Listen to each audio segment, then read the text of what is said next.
Well, thank you. Thank you, Brian, Wendy, David, Sylvia. I feel like I'm at a family reunion. Brian, all of these people are very dear friends of mine who I've met and forged our relationships over the years in wetsuits, on the decks of boats, and in the editing room of National Geographic magazine doing articles. Brian and I have done a series of articles for the magazine, which has been very rewarding and impactful, using his spectacular photography, which was up there a moment ago. I'd like to just say a couple things here. One is that this award was singled out for the Phoenix Islands Protected Area, and I'd like to actually receive it on behalf of the government of Kiribati and our partners that have made this happen over the last 10 years. Including the New England Aquarium, Conservation International, National Geographic Society, Russ Mittermeier, Peter Seligman, Sylvia Earle herself has been involved in this. Brian has been there and has been instrumental in this. Kathy Moran is in the room here as well. And I know I'm missing people. But the point here is that achievements like this, and the Phoenix Islands, just to give you a little bit of a quick snapshot, is in the Central Pacific. It's the size of California. And it's mostly an uninhabited atoll environment that the government of Kiribati, working with the partners that I just mentioned, declared a marine protected area about 8 years ago. The project started about 10 years ago. And I was very honored to be part of that and to see how it was built, to understand the mechanism behind how this kind of a process happened back before big MPAs were really getting going. I'm very pleased to see that marine protected areas today are on the vanguard. And there was just a meeting in Victoria, Canada, where a global plan and strategy for creating more large marine protected areas is continuing to advance. Marine protected areas are probably the best tool we have for accomplishing our goals in the ocean. And at a meeting like this, you'll hear one group talking about we need to save sharks. You'll hear someone else talking about we need to save coral. And what about the bluefin tuna? What about the salmon? And marine protected areas serve a multiple function in that they protect everything because you're looking at a large part of the ocean. You're not just singling out one species. And very importantly, and I think profoundly, they protect us because we ultimately rely on the ocean and all the benefits that the ocean provides humanity to survive in terms of our food, in terms of the air we breathe, in terms of climate regulation, many other things. So they are kind of a very comprehensive solution for things that ail the ocean, but also things that ail us as a society. So I'd like to see more of this happen. We currently only have about 1% of the ocean protected, about 12% of the land, and let's get the number up there to where it should be, more like 10 or 20%.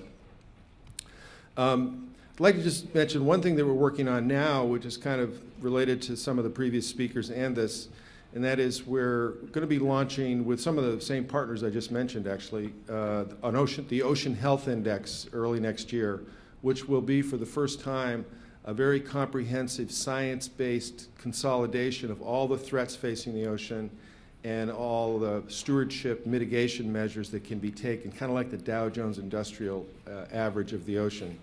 And there'll be a big launch next year, and there will be one number detailing the current state of the global ocean relative to its full, healthy operating state.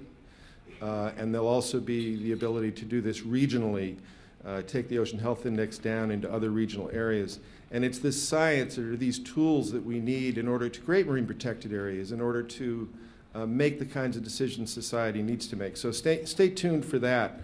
And I couldn't end here really without talking a little bit about Peter. He was definitely one of my best friends. We spent a lot of time together, and this award means probably more to me than any other thing because of the connection to him. I still miss him every day. We used to talk every few days. We did a lot of things together. And he was prescient in his comprehension of the ocean. If you go back to his early books, I mean, everybody thinks about Jaws. And actually, you know, Jaws, when it was written, if you go back and read it and compare it to the literature of the day, it's scientifically accurate. Everything in it was basically what was known at the time. As a good novelist, that's how he operated. And he inspired me. I didn't know him when Jaws came out. I met him about 4 or 5 years later, to a career in ocean science with that character, Matt Hooper. And many of my colleagues in science were also inspired by Matt Hooper. I mean, he was the first iconic oceanographer. I mean, Peter could have, you know, drawn a character with a white lab coat and a plastic pen holder, but instead it was a guy with a beard. I got a beard. Jeans, you know, like to have a good time, drink some wine, tell jokes. He really gave us an idea of what an oceanographer should be, and I think that was very helpful.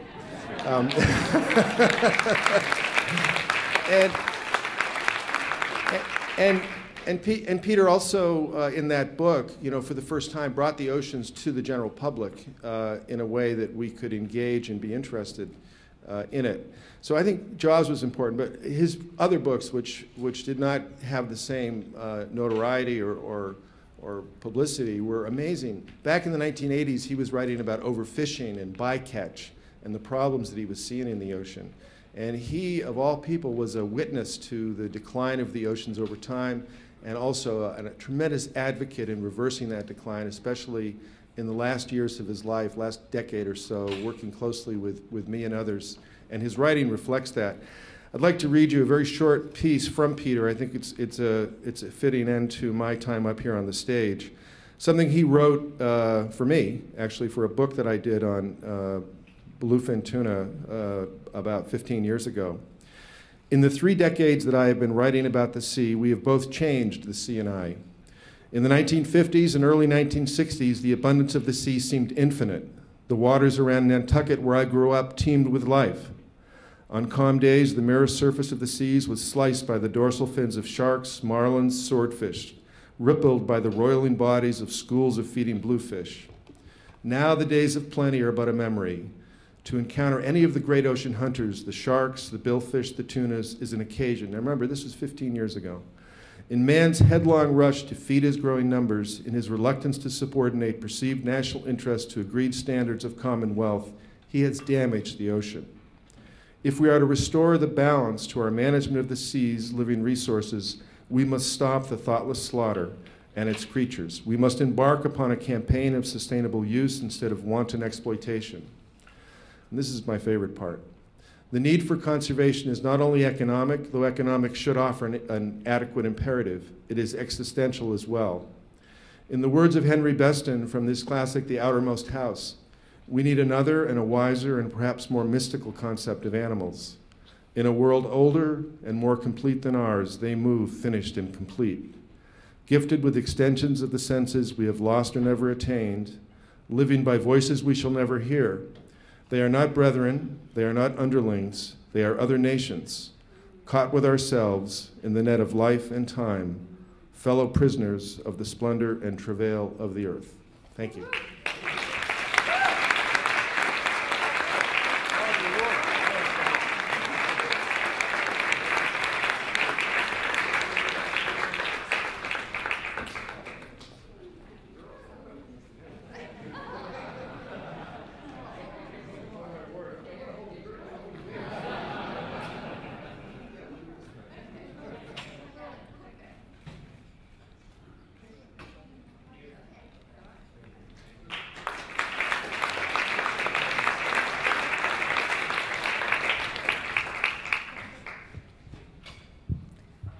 Well, Matt Hoover did not inspire me to become an oceanographer. I can't grow one of those things. Neither can Jane. But Peter Benchley certainly did inspire me. And so did Brian Skerry. And he will inspire you again with a book that's coming out this fall. What is it? It is Soul, Ocean Soul, with his magnificent photographs. Stand by.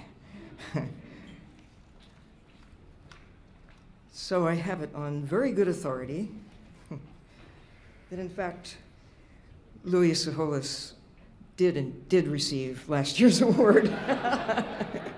Where are you, Louie? Oh, there you are. Well, he is going to step up to award to Juliet Eilperin the Excellence in Media Award.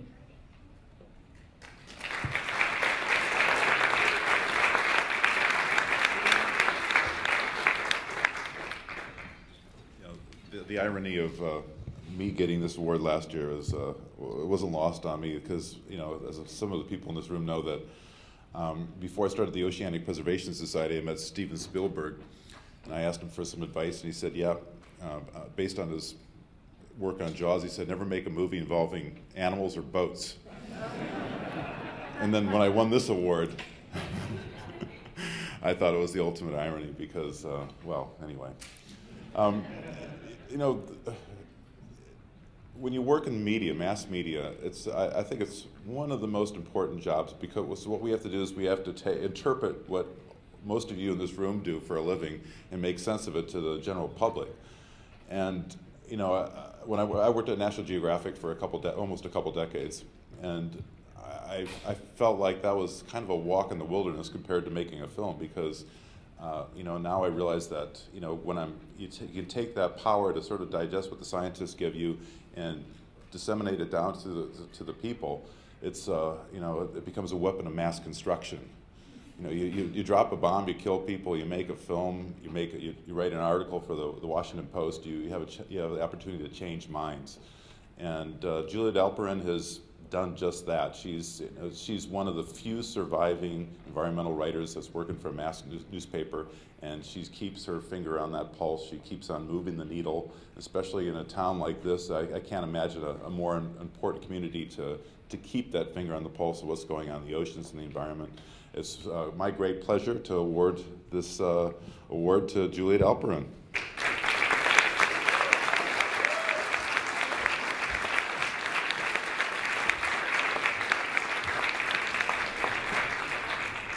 Thanks so much, Louie. It's a lovely coincidence that the first time and the only time I was lucky enough to hear Peter Benchley speak, it was because Dave Helvarg decided that I, new to the environment beat, needed to come to the Blue Vision conference to learn something about the ocean. I stood in the back of a crowded room, transfixed, as Peter described his diving adventures face to face with great whites after he had transformed the public consciousness about sharks with Jaws. He was a master storyteller, and to be associated with him is a privilege.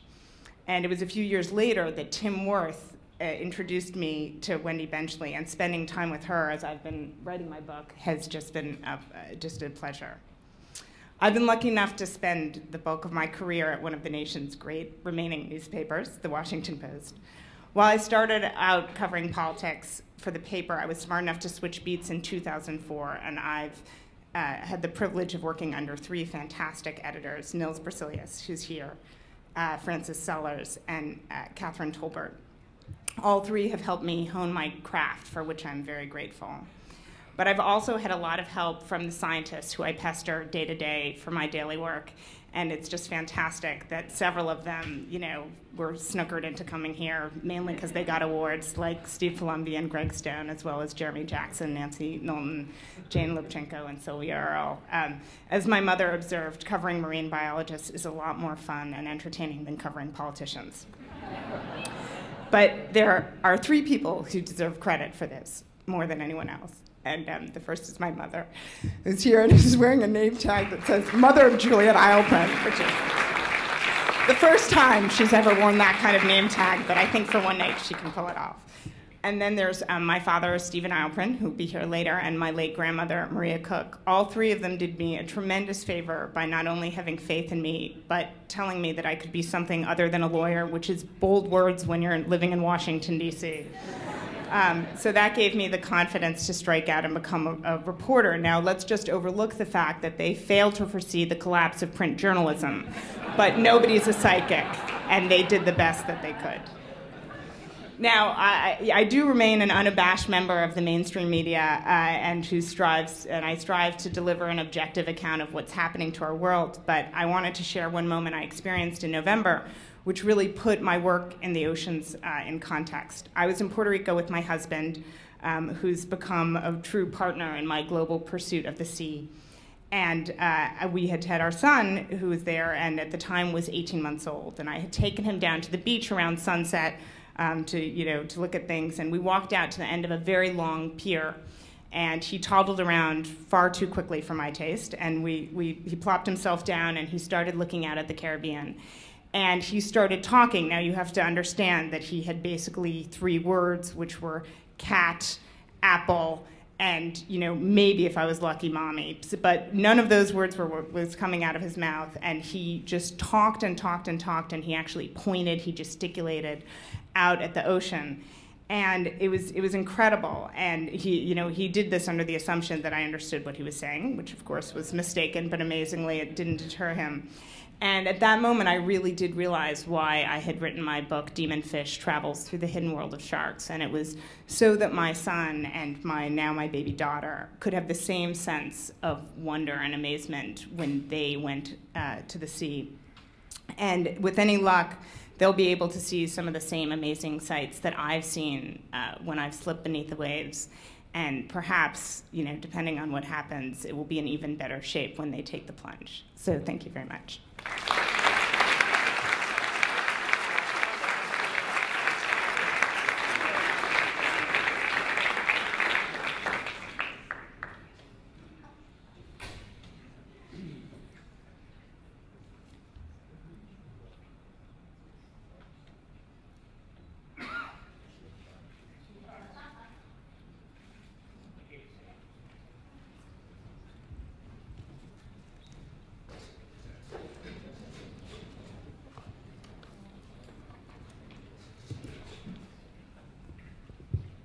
That term media takes many forms, and it's great to see several of those forms being celebrated here with photographs, print, and Louie, after the Cove, I can't wait to see what you're going to do next. But I know it's going to be good.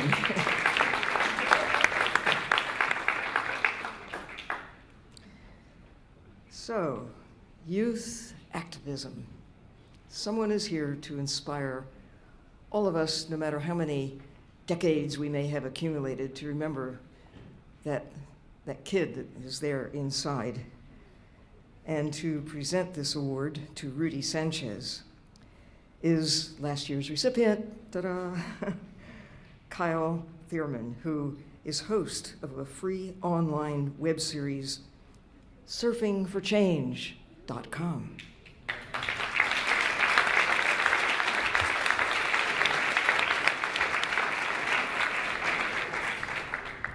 Thank you. I'm very excited to introduce Mr. Rudy Sanchez, this year's winner of the Youth Award. Through my own experience, I've found that 2 things work really well when engaging groups in messages. The first thing I've noticed is that if you can make a message simple enough that the group knows exactly what to do when they leave the room, I've noticed that people really like that. And the second thing I've noticed that people really like is when they can identify with the person who is giving the message. And Rudy Sanchez does both of these things with mastery. The first time I met Rudy, he was giving a presentation to 110 students from all over the world regarding the issue of plastic pollution. And he was doing it in such a simple, relatable way that it was really inspiring to me. Rudy helped found the Rise Above Plastics youth speaker program and has trained over 60 other students to give this presentation regarding the issue of plastic pollution. And together, they have reached over 7,000 people around the world with this important message. So I'm honored and excited to introduce this year's youth winner, Mr. Rudy Sanchez.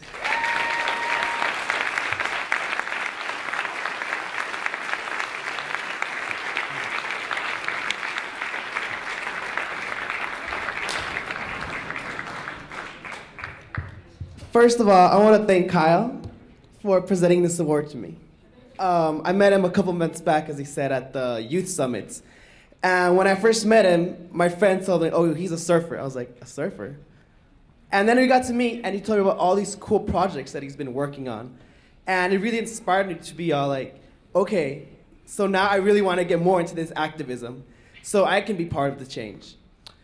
And it's funny, my 18th birthday was on May 6th, so 2 weeks ago, I think. And I've got to say, getting this award is a great way to start my 18th year of life.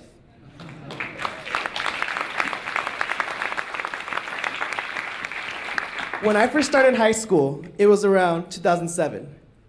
And I was thinking, my high school experience, I just wanted to get through it. I just wanted to leave. I wanted just to get through high school, just have fun with my friends, but I had no goals or ambition to get to the point where I am today. In fact, I went to a school, an environmental school, and I did not go for the environment. I went because I did not get accepted into the big public school down the street. And my plan was that after the first year, I'd leave and go to the big public high school. Plans did not go according to what I originally thought. I stayed at the high school, and I took the Green Ambassadors course. This course showed me the environmental movement in a whole new light. I used to think that environmentalists would just complain about the earth getting hot and polar bears dying, and then they would tell me to go out and buy a hybrid car and put solar panels on my house. And if I didn't, I would be part of the problem. But this class showed me that each of us has a solution, whether it be through media or videos or youth activism. We all are part of a solution, and we can all get involved. I got involved with the Rise of a Plastics program. Me and my friends started it, and since then, my world has opened up, and I found myself always being inspired. This inspiration, I hope to spread to everyone in the world. I will be attending Bucknell University in the fall on a full tuition scholarship.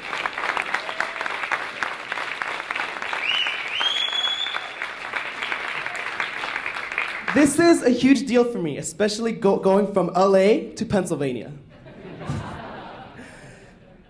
And I feel great inspiration, especially from Kyle, as he's about to finish his undergrad degree. And I know I'm just about to start mine. I want to inspire my campus to take activism to a whole new level. I want them to know that you don't have to be just an environmentalist to care about the environment. You can apply the environment to anything in the world. I have made it a goal, my mission, to bring sustainability and greening communities in lower income communities. I want everyone to experience the inspiration that I felt in my life. But of course, this award, I feel, is not just awarded to me. I've met so many amazing people in my life, and these people have made me who I am today. Of course, the first presentation I ever saw on plastic pollution was given to me by Marcus Erickson and Anna Cummins, who are here today. They showed me that I have the power and I can spread solutions to my community members. My family, who have supported me in every presentation that I've done, who are always there, irregardless of work. I thank them. And of course, my mentors, Lindsay Jerka, Jordan Howard, and Sarah Lehman, who have always pushed me and made me the best person I am today. And of course, Kyle, who I've just met in my life, but I know is a great inspiration. I thank him. I thank everyone for this award today. Thank you.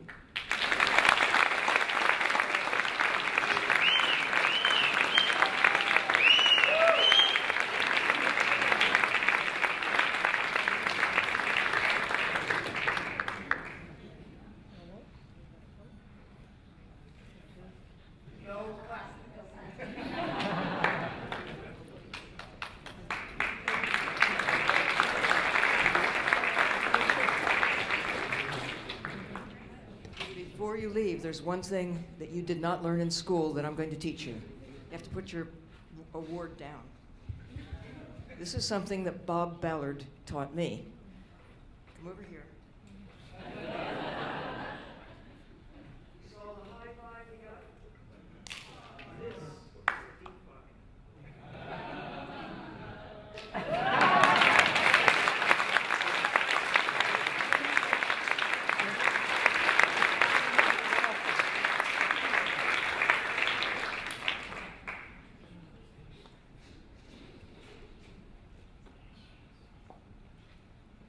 So,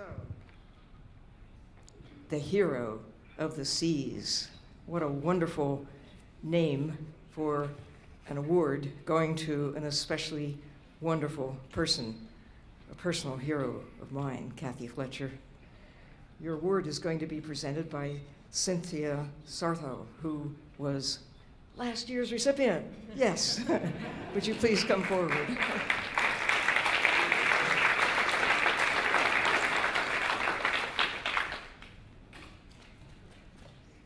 I have the pleasure of giving this award to Kathy Fletcher. And I've known of Kathy Fletcher for the 15 years that I have actually been at the Gulf Restoration Network. I know her to be a tireless and effective advocate for the Puget Sound, which, if any of you have seen it, is one of the most astounding places I've ever been.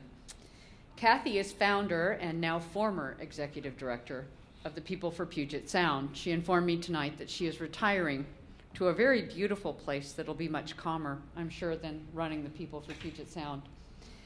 The People for Puget Sound were actually formed in 1991 to protect and restore the Puget Sound and the Northwest Straits. Kathy has previously chaired the Puget Sound Water Quality Authority, a state agency formed in 1985. And during the Carter administration, she served as the White House domestic policy staff, where she handled environmental and natural resource issues. She has taught environmental policy and nonprofit management at the University of Washington. And she has also worked for the Environmental Defense Fund and several other environmental organizations. Her career includes 5 years heading environmental, energy, conservation, and other programs at the Seattle City Light, the city's publicly owned utility, and has served on many nonprofit boards, including the Sierra Club, the National Environmental Trust, and Restore America's Estuaries Board, where she's worked on with several of my fellows, including Mark Davis and Steve Peronin, who I think are excellent people working to restore some really excellent waters. Anybody who has known Kathy has known how great the work that their organization has done. She has done much to clean up the waters of the Puget Sound, which at one point were not always that clean. And I think that she will be sorely missed in the environmental movement, but I'm very glad to give her this award. Kathy.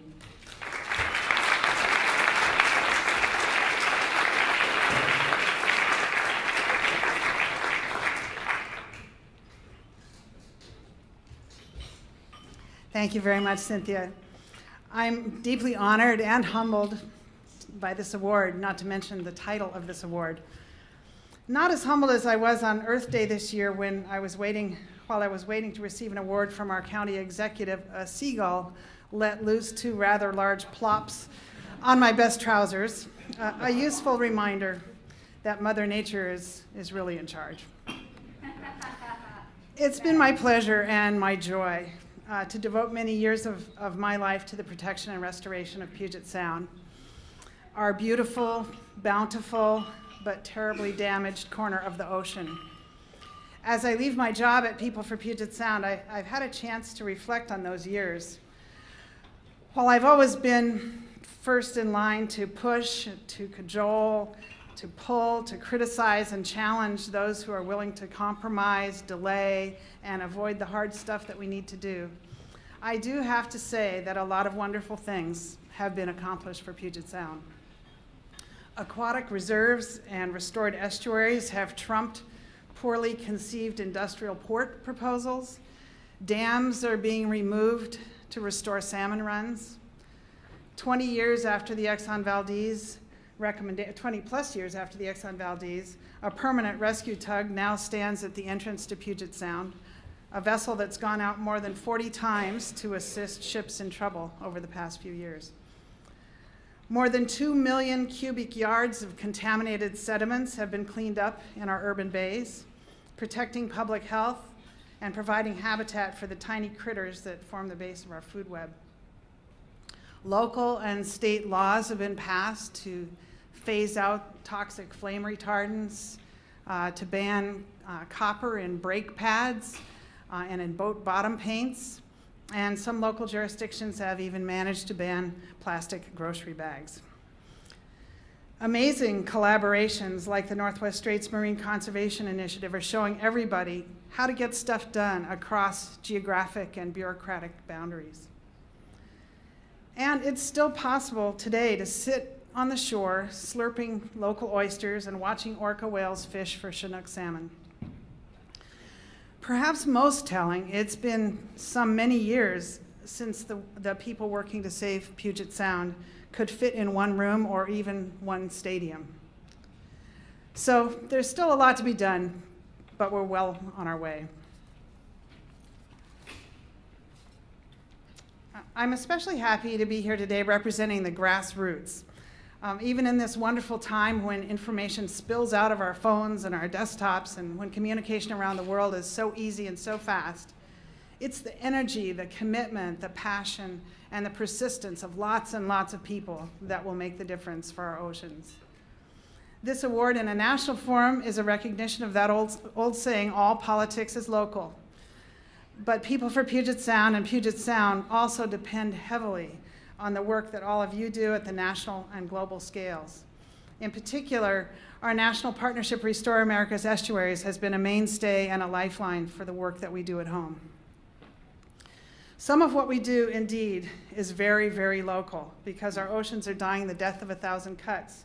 Many of those cuts are being made by officials at the local land use permit office when they approve a new shoreline bulkhead or a new shopping mall and subdivision. Some of what we need to do is global in scope, most notably to address ocean acidification and climate change.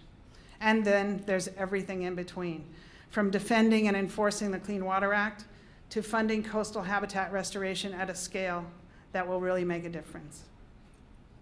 So thank you Sylvia, thank you David, thank you Wendy, and thanks all of you for being the true heroes of the sea.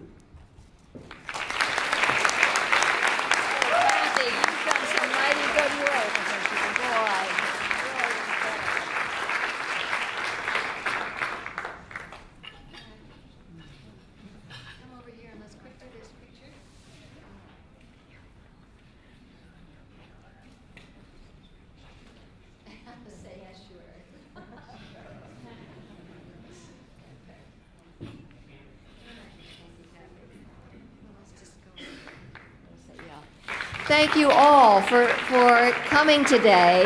Boy, what an amazing group of people, just astounding and incredible, and there is hope. I think there's a lot of hope with all of these people out, and all of you passionate ocean conservationists out there. So some of us are going to the celebration dinner, other people are going out to other dinners. And so we will, those of us who are going to the celebration dinner for the awardees, there's a bus out there. Some of you will be driving your own cars, but we need to get right over there so we can have a drink and carry on the celebration. Thank you. Halfway through, we'll see you all at 7:30 tomorrow morning. Oh, 7:30 tomorrow morning. Okay, 8.